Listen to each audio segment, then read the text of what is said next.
കാട്ടിലെ ക്രൂരരായ ഗോത്രവർഗ്ഗക്കാർ വിനോദത്തിനായി മനുഷ്യരെ വേട്ടയാടിയിരുന്നു. വർഷങ്ങളായുള്ള ഈ ക്രൂരതയിൽ നിന്ന് രക്ഷപ്പെടാൻ സാം തീരുമാനിച്ചു. വേട്ടയാടൽ തുടങ്ങിയപ്പോൾ കൂടെയുണ്ടായിരുന്നവൻ കൊല്ലപ്പെട്ടെങ്കിലും പരിക്കേറ്റ സാം ഒരു ഗോത്രക്കാരനെ വകവരുത്തി അവിടെ നിന്ന് ഓട്ടി. കുപിതരായ അവർ അവനെ തിരഞ്ഞിറങ്ങി.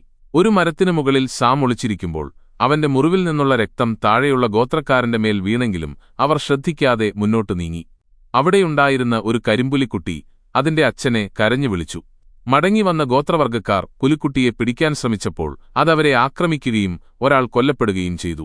അവർ പുലിയെ കൊന്ന് സാമിനെ തേടി പുറപ്പെട്ടു. രണ്ടുപേരുടെ മരണത്തിന് കാരണക്കാരനായ സാമിനെ അവർ ഒരു തടാകത്തിന്റെ കരയിൽ വളഞ്ഞു. സാം വെള്ളത്തിലേക്ക് ചാടി രക്ഷപ്പെട്ടു. അവിടെ നിന്ന് അവരെ വെല്ലുവിളിച്ചു, ധൈര്യമുണ്ടെങ്കിൽ മുന്നോട്ടുവരൂ, നിങ്ങളെ ഞാൻ തീർത്തുകളയും. കാട്ടിലേക്ക് ഓടിയ സാം ചതുപ്പിൽ വീണെങ്കിലും സാഹസികമായി രക്ഷപ്പെട്ടു. അപ്പോഴേക്കും ശത്രുക്കൾ അവനെ വളഞ്ഞു. സാമിലകളും തേനീച്ചക്കൂട്ടവും ഉപയോഗിച്ച് അവരെ നേരിട്ടു. തേനീച്ചകളുടെ കുത്തേറ്റ അവർ തളർന്നു. തുടർന്ന് തവളയുടെ വിഷം പുരട്ടിയ മുള്ളുകൾ ഉപയോഗിച്ച് സാം ഒളിച്ചിരുന്നു ഓരോരുത്തരെയായി വകവരുത്തി. ആ ക്രൂരന്മാരുടെ ഭീതിയിൽ നിന്ന് സാം അങ്ങനെ മോചനം നേടി.